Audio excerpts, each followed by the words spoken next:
What happens when we feel powerless is that we get stuck, right? We get stuck in a spot. We don't really know. We're like a deer in the headlights. We don't really know what's the next step. What can I do to get out of this rut? What can I do to feel powerful again? When your computer freezes, you simply reboot it. When your modem is running slowly, tech support tells you, try rebooting it. But what about when you feel like your life is stuck? When you feel that you're going in circles or going nowhere? When you simply don't know what you want to do next? Perhaps what you need to do is reboot your life. I'm Jane Singer. Thank you for joining me today on A Seat at the Table. Each week, I sit down with industry leaders, innovators, entrepreneurs, and authors who share their expertise, experience, and insights about succeeding in business and in life. If you feel like your life could use a reboot, then this is the podcast episode for you. Debbie Gissoni faced life-changing tragedy and had to find a way to move past the trauma and find the happiness and inspiration to create a new life. From this experience, she developed methods that helped her, and that later she shared with others through her best-selling books and now her new course. Today she'll tell us how she turned her life around, as well as tools and exercises we can use to help us rethink and reboot our lives.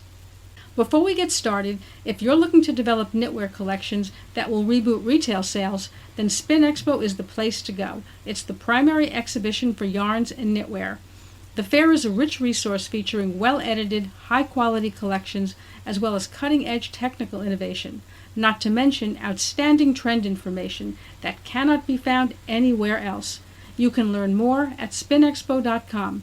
That's www.spinexpo.com. There's also a link in the show notes. And check out our website. You can find all of the previous episodes of A Seat at the Table, the show notes, news about our upcoming workshops, and lots of other useful information. You can find it at seat.fm. That's www.seat.fm. FM because it's a podcast. Now let's join Debbie and find out how we can reboot our lives.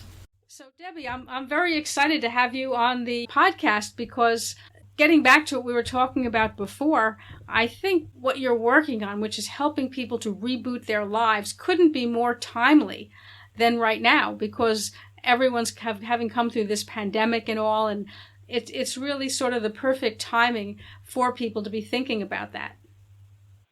Yeah. And, COVID has made a lot of people feel powerless, right? I'm sure we've all had that feeling of like, I don't know what to do. I don't have any control. And when that happens, you kind of just want to hit the refresh button on your life, right? But a lot of people don't know how to do that. Well, certainly a lot of people have had a lot of changes, whether it just be something like having to work from home, which for many people was a very big adjustment, or people have lost their jobs, or, any number of different things that have totally thrown people's lives a curveball. Yeah, definitely the way we work, the way we live, the way we digest information, the way we meet with people, all of that has changed in the last couple of years. And a lot of it will stay that way. For the good, some of it's for the good because we've learned new ways to communicate and whatnot. Right. Yeah, that's very, very true.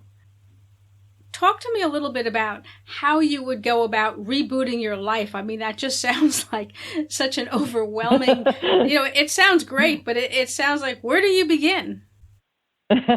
Right. Well, life is, when you look at life, right, life is a series of ups and downs. Sometimes those ups and downs are really, extreme, right?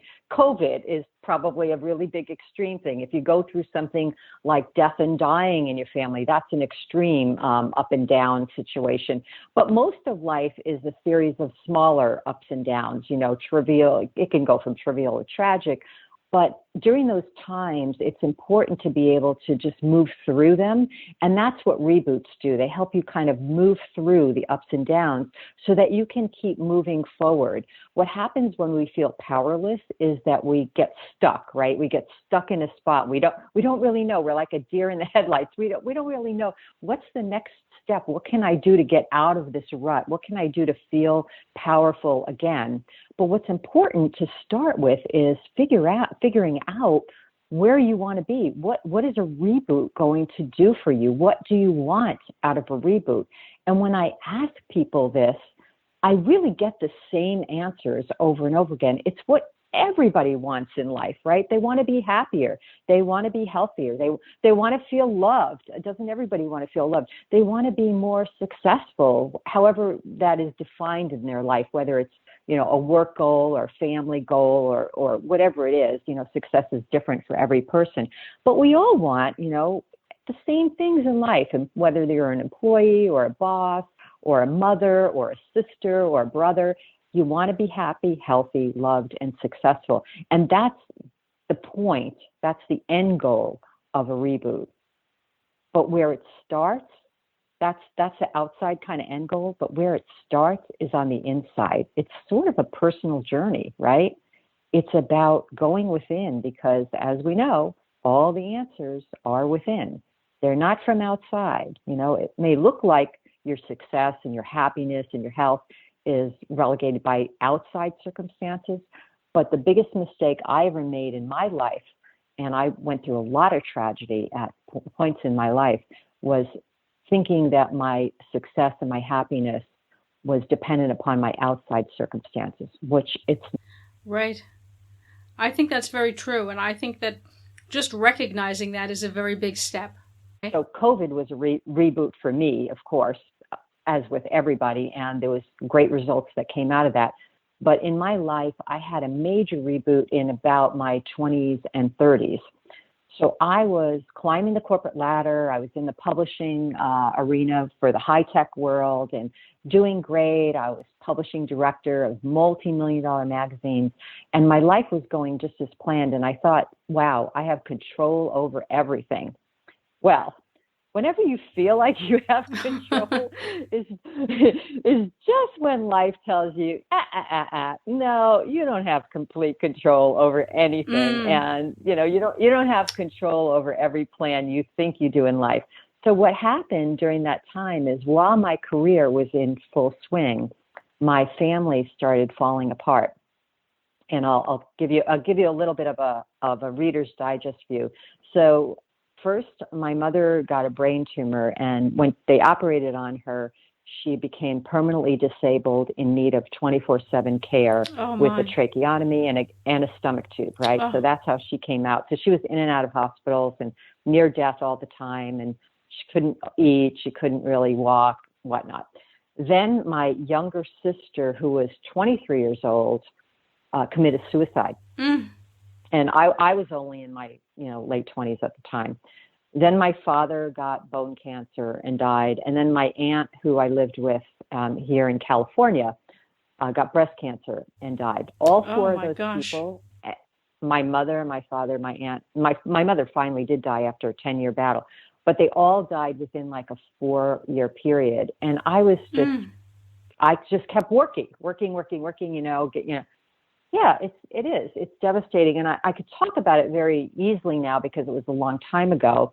However, that's when I did my first, when I realized I needed my first major reboot in life. I knew that things were not working, and I could have gone down a very, very dark, self-destructive path myself. Right. But I realized I needed to make a change. And for me, since that was, it was such a traumatic time period in my life, for me, I literally just left my corporate job at that time because I had to figure out what was going to be my next step in life. It didn't seem like anything was working or anything was meaningful to me anymore. So I took a step back and I went within. I went on a personal journey. And not only did I, learn how to access and have more self-awareness and figure out who I was as a person and where my power came from, but I also did things like, played and reconnected with my inner child, right? Because I think when you do things like that, you become more accessible to your spirit. You're able to figure out what it is, that makes your heart sing. Because after that traumatic experience, I needed to reconnect with myself to become happy again. Oh, for sure. I mean, that's, you look at a situation like what you went through and you wonder, how would you ever be happy again, right? I think that you feel that way, right? That everything's been taken from you. Yes, and you feel completely powerless. And you do a lot of praying, and you do a lot of seeking answers. But we have to be, I'd say, we have to be accepting of the fact, and this is part of the self-surrendering. We have to be accepting of the fact that we may not have all the answers to life. We may never get the answers to life. The best we can do to control our lives is really to react to the situations as they come and understand how to react to them so that we can move on to the next level. For example, self-love is a really, really important part in any reboot situation and in any situation where you want to regain your power. Because for me, during that time, for example, for anyone who's ever had, suicide in their family, right? There's a lot of hate and a lot of guilt that you're feeling for yourself and for that person. And if you can't get to self-love, you can't get to a place of forgiveness. And if you can't get to forgiveness, you can't move on. As you said, you feel like, how can I get happy again? How can I be myself again? How can I, look at a celebration and say, yes, this is a beautiful part of life. How can I embrace life anymore? Well, you can. You just have to go back to source, who you are. And I call that source, it's sort of like, the pilot light on a stove, if anyone has that kind of, it never goes out. It never goes out. It's like that little light inside of you that is always burning. But what happens when we get in periods of our life where they seem very dark, we don't see that light anymore. We don't remember we had that light, that power source. And that's what a reboot is about. When you reboot a computer, right, you're not changing the insides. The insides are the same. All you're doing is reconnecting to the button, right? The power source. Yes. That's the same thing in your life. You have to reconnect to that power source that's really inside of you. That's where all the power comes from. And once you do that, then it's easier to move on. Your pilot light is where your power source comes from. It's like rebooting a computer, right? The inside never changes. The inside is always the same. All you're doing is turning a button on and off. And when you get through, or when you're going through very dark periods of your life, it's almost like you can't find that power light, right? The pilot light is out, or you don't remember it, or you're so, engulfed in what's going on in your life that's dragging you down that you forget how to light that light. You forget that it's there, that it's always burning. And once you reconnect to that, things get a lot easier. Then you understand who you really are, that you are not just this physical body, that you have a spirit, that you are a light, that you are love, and you can embrace life as it's happening. And once you embrace life as it's happening, you understand what it is that you have to do to get to the next point. Not to control life, because we already know, as I mentioned, you can't control life. All you can do is control how you react to what is happening. So for instance, in my situation, when I was going through all those deaths and whatnot, and it took a while, a few years after all of them, for me to figure out, number one, I needed a reboot. Number two, how to do it. And that was to go within and figure out where I wanted to be in life. And number three, what ended up happening from that, the result of that was it changed my life and my career trajectory forever. I started writing. I didn't know what I was going to do when I left that corporate job, but I started writing books on self-empowerment, one about overcoming loss and grief, one about happiness, one about self-love, which were cathartic for me to do, but it also gave me an outlet to help people and to react to this terrible tragedy I had been through, or a series of tragedies, by doing something positive, by finding something positive, by finding the silver linings, and by creating something that actually helped people. We're going to take a quick break now, and then we'll be right back. We were hiring when we were making 50 to 100K monthly losses. And why? Welcome to episode 1. I can't think of a single founder who's been around for a decent amount of time in business who hasn't had their tunnel of year. This was that year. We're going to be okay, yeah, Sheree. Some are going to hear this and think, you TDP. But hear me out. You only have to do the math to understand that very soon we were $500,000 down. I think that's really interesting, the way you pivoted on that. Now, for people who are just starting a reboot, where do you start? What would be sort of the first step in terms of something actionable that someone could do? You say about connecting with your inner self and so forth, but what would one do in terms of a roadmap for how one might get started? Right. Well, first of all, a little timeout is important. And when I say timeout, I don't mean sitting in a corner. I mean being quiet. COVID actually gave a lot of us the opportunity to have a huge timeout, right? What we did with that was our own business, right? Those were our own choices. For example, what I did is I took that experience to say, you know what? I am going to be quiet, and I'm going to relish that quiet time, and I'm going to, in silence, either meditate, concentrate on my breathing.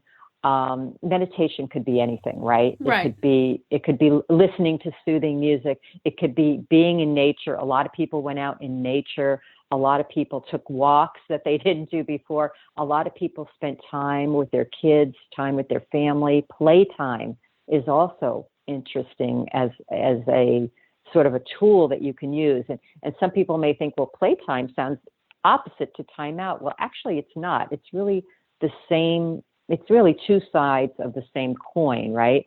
Because both of them help you connect to your inner spirit. So it's all about self-awareness, right?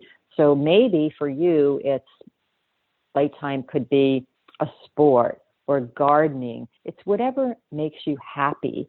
And when you get to a place and use your time to get to a place that make you quiet or happy, you're stopping the thinking. You're stopping to think all that monkey mind stuff that goes on in your mind all day that makes you worry, makes you, we all have it, right? It causes worry, it causes suffering, it causes fear, it causes busyness, do. You got to stop doing, and you got to go within and access your spirit. And those are ways to do it. So meditation can do it, prayer can do it, deep breathing can do it, playtime can do it.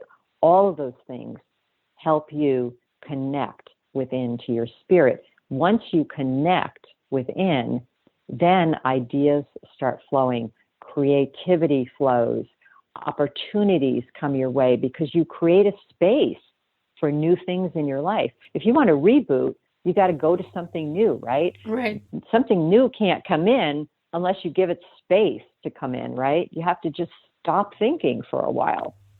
That's such an interesting point, because I think that all of us who are in the business world, and many people who are not but have busy lives, we have this sense that if you're not busy all the time, you're not productive. I don't know, maybe that's just the time and place that I grew up in, but it was so focused on personal productivity. And I'm not saying there's anything wrong with that. I mean, obviously we want to get things done, and we have a lot to get done. But I think we have lost that sense that it's okay to do something that isn't hyper productive, that playing has a meaning and has a purpose. It's not wasting time. Oh, absolutely. That's such a good point. And actually going back to employees in companies, there's plenty of research that shows that employees who are happier and healthier, that feel loved, all those things that are more like the soft skills, right? That don't talk productivity, as you were saying. Well, those employees that are happier, healthier, and loved, those employees are better at leadership. They actually are more productive when they're at work. They actually are more creative. They are more engaged. All the things that they create a better bottom line for companies, right? They're also out less sick. They also are, there's less turnover. All of those things equate to dollars, right? All of those things come down to the bottom line. So even though they don't seem like you're doing something productive, you actually are, because you're bettering your life from the inside out, and the results are what you see on the outside.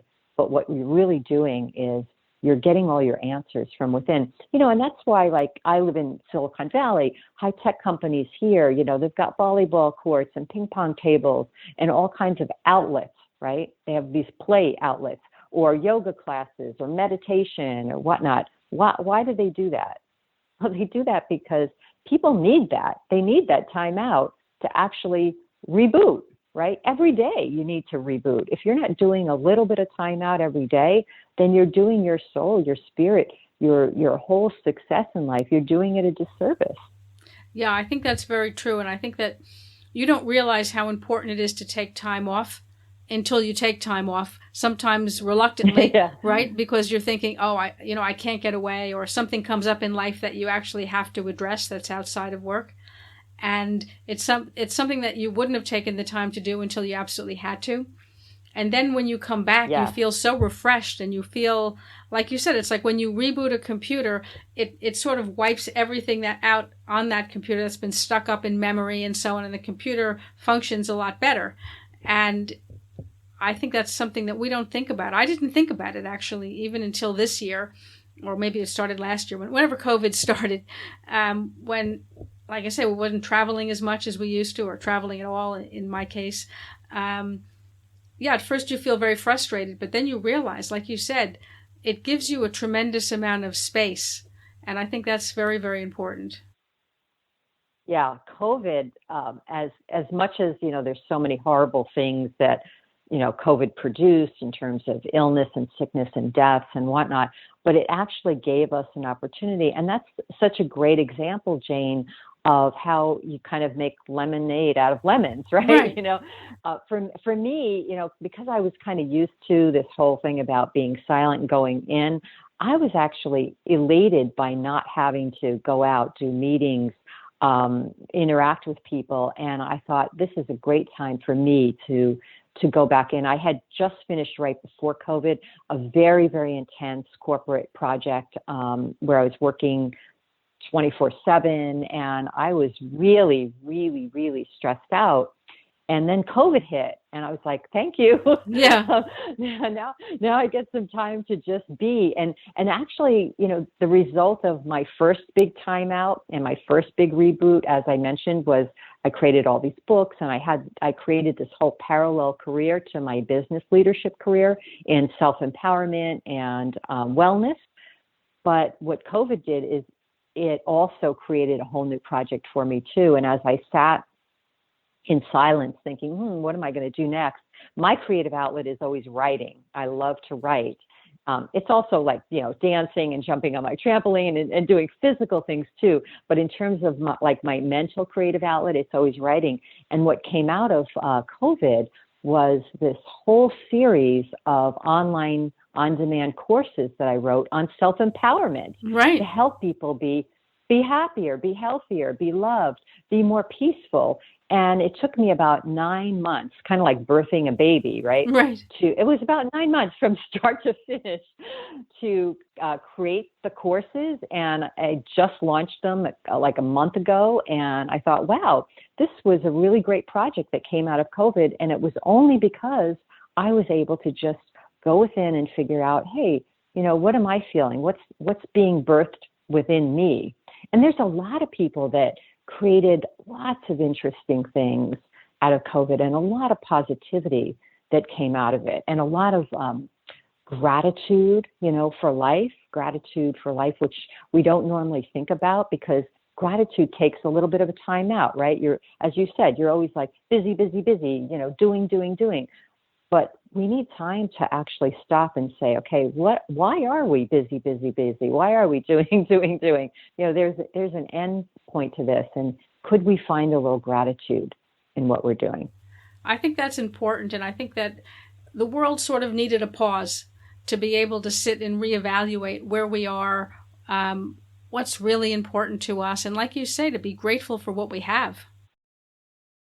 So in terms of a reboot, are there things, you've talked about the fact that you need to give yourself space, you need to go within, that you need to perhaps either, meditate or have fun or do some activity that's more of a quiet type of activity.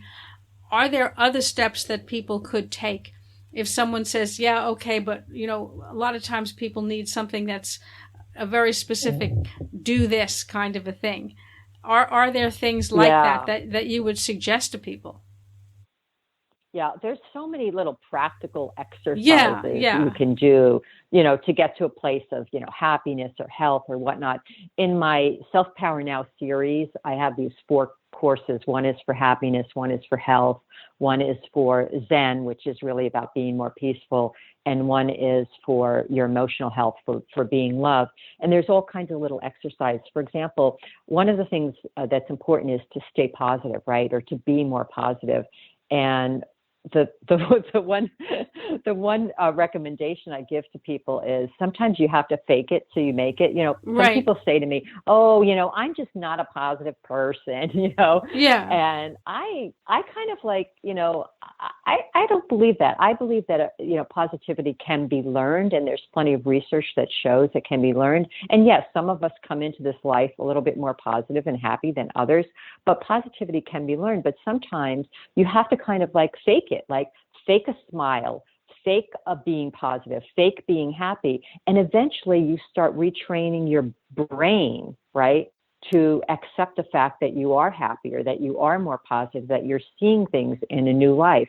And there's groups that even say, just smiling for no reason at all, just keep smiling will make you, just the little act of just smiling makes you feel better about life. So that's just like a little tiny thing. Another thing I do in the happy course is I ask people, put together a happy memories journal, right? So you write down all the things that make you happy, that have made you happy in the past, in the present, or whatnot. And when you're feeling down, you kind of go into that happy journal. You make a little, it's like a bank. You make a little withdrawal and you relive one of those happy moments to kind of change your perception right away. It changes your mood. Another thing is music. Are you a big music lover, Jane? Oh, absolutely. Oh my gosh. Music, whether it be the words, the beat, whatever it is. For me, like I like to go back to like the 70s and go to that funky kind of music feeling, or the 60s where they really had like great lyrics for music about, about peace and love and all that stuff. And one song can change your mind in a split second. So true. So what I did with my courses, with the 4 courses, is I created a Spotify playlist for each of those courses. So if you want to feel happier, go to this course. If you want to, dance around and feel healthy and invigorated, go to the Spotify Be Healthy list. If you want to feel like you need inspiration or courage, then you go to the Zen list. So music is an incredible catalyst for change in your behavior, in your mood, and your outlook and whatnot. So those are a little bit of, little tips here and there. The basic thing is you want to go back to whatever belief systems you have that really aren't working in your life, right? And change them. And you want to figure out what it is you can do to change those belief systems.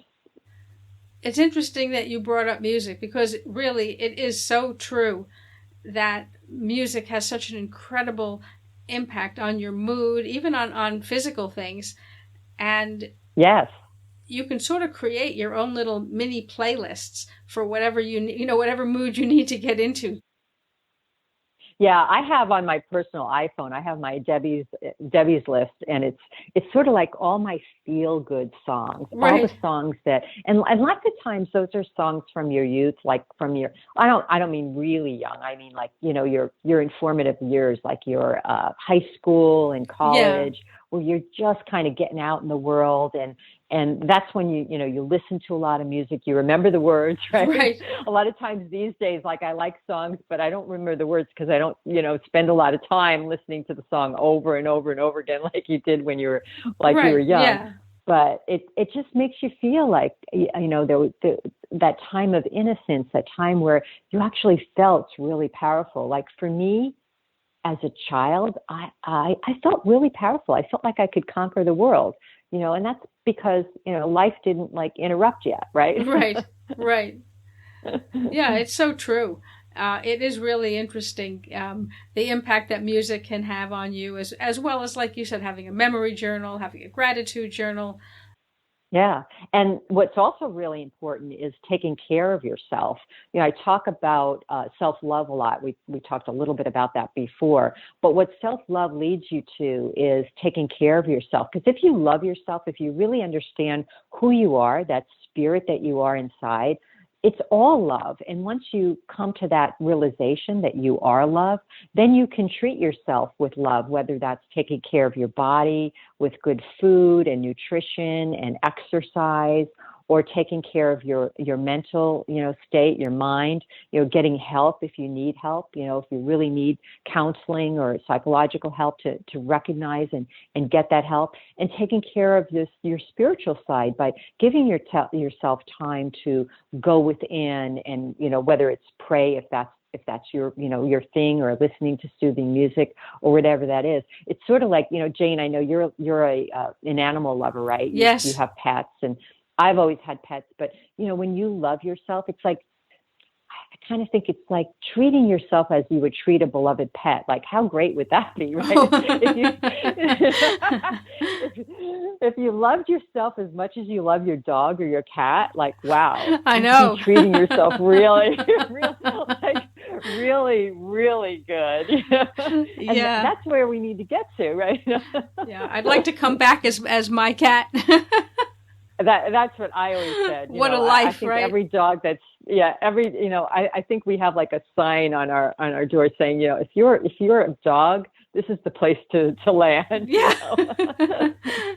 Yeah, so true.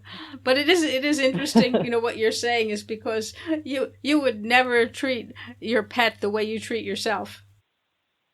Right. We're our own worst enemies all the time. We think the worst of ourselves. We're so critical and whatnot. But all that comes from living in the outside world, like defining yourself by outside terms, your looks, your status, your money, where you live, your car you drive, and all that. None of that really matters. It's the inner world that matters, and who you are as, I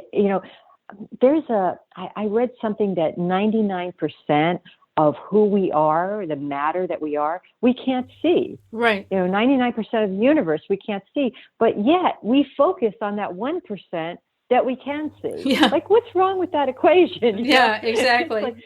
It's the 99% that's the most important. If it's 99%, it's got to be pretty important, right? And you can only get there through your self-awareness, going within. That's where all the action is. That's where all the change can happen. That's where all that positivity, all that love is. And once you get to that place, then you feel really, really empowered in the world, because you show up like a shining star. You show up with all this light, with all this love for people. And you can do anything. You can reboot your life. You know where you're going in life. You can leave the past behind. You can make lemonade out of lemons. You can go within. You can make space for good things to happen in your life. I think that's so interesting, because everything you're saying is so true, and yet it's not that obvious to most people. I mean, if you hadn't brought it up, I probably wouldn't have seen it from that point of view. Oh, thank you. Well, it's that the pilot light that I talked about, right? Yeah. That's inside that we often forget, because it's inside. We don't see it. We're so focused every day on our outer world, right? Yeah. That we don't give any time to the inner world. And the inner world is where it's all at. That's where all the love is. Yeah, and I think that, like you said, none of us have too much love in our lives at the moment. So to be able to find a source like that's renewable is so important, and like you said, so empowering. Yes. And we come into this world with that power source. It never leaves us, right? But we just forget about it. We start focusing on the outer world, thinking that our power is to control the outer world, when it's not, because we can't control something we never had power over in the first place. We just don't have power over the bigger, grander life plan. And once you surrender to that, and really it's about surrendering your ego, right? It's your ego that says, I want to control, I want to do this, I have this goal, I've got to reach this. Sometimes we have to step back and just go with the flow of life, right? Just go with the flow, see where it's leading you. You're going to have plenty of choices you'll have control over on how to react to that flow, how to make the twists and turns, down the river of life, right? The river of life only goes one way. We spend a lot of time trying to paddle upstream, right? Trying to fight with the river of life, where the river of life is taking us. But if we start going with the flow, it becomes a lot easier, a lot happier. Reboots just are kind of like a normal part of life, everyday life. There's all kinds of reboots that you can do. Yeah, I think that's interesting. You can do a mini reboot as well as a major reboot. Yeah, and people that get into a meditative practice, and believe me, Miss Type A personality that I've always been all my life, go, go, go, go, go. I thought, oh, I could never meditate. But I learned, and I don't think it's something that you perfect, unless you're a monk and you're going to live in a cave or something like that, Right. It's just a means to quiet your mind and sit in silence. And if you could sit in silence for 10 minutes a day, you're on the right track. Right. Okay. If you could just stop your mind for 10 minutes a day, maybe you need some soothing music to do that, or maybe you need a walk in nature, whatever it is that takes you out of that outer world and into the inner world, that's going to help. That's going to help you get through every day. That could be your little mini reboot every day.